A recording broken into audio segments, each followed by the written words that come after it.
রাজনৈতিক সহিংসতা সবচেয়ে তাৎক্ষণিক বাস্তবতা হল অপরাধ সংঘটিত হওয়ার সঙ্গে সঙ্গে শুরু হয় ব্যাখ্যা তৈরির প্রতিযোগিতা। বলির শব্দ থেমে যাওয়া মাত্রই কারা এটি করেছে এবং কেন করেছে তা নিয়ে বিভিন্ন বক্তব্য জনপরিসরে ঘুরতে শুরু করে। কখনো মনে হয় এসব সম্ভবত আগে থেকেই তৈরি করা ছিল। কিছু মানুষ সত্যি ক্ষুব্ধ হয়ে নিন্দা প্রকাশ করেন, কিন্তু রাজনীতির মাঠে নিন্দা নিরপেক্ষ থাকে না। নিন্দাকে এমনভাবে প্যাকেজ করা হয় যাতে তা নিজ নিজ রাজনৈতিক লক্ষ্য পূরণে সাহায্য করে।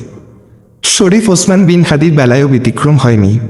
বিভিন্ন রাজনৈতিক দলের এই ধরনের ব্যতিক্রমী বক্তব্যের বড় ঝুঁকি হল এগুলো খুব দ্রুতই সমাজে একটি প্রাইমারি সাসপেক্ট স্থির করে দিতে পারে।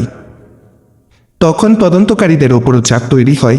জনপ্রিয় ধারণার সঙ্গে তাল মিলিয়ে চলতে গিয়ে তারা সাক্ষ্য, আলামত, mobile data, CCTV footage, ballistic report, motive analysis সবকিছু নিরপেক্ষভাবে অনুসরণ করার বদলে একটি আগেভাগে প্রস্তুত সিদ্ধান্তের দিকে এগোতে পারে। একবার কোনো ন্যারেটিভ জনপ্রিয় হয়ে গেলে সত্য ভিন্ন হলেও প্রশাসনের তেমন কিছু করা থাকে না। বাংলাদেশের রাজনৈতিক বাস্তবতা এই কথাটি অস্বস্তিকর হলেও সত্য।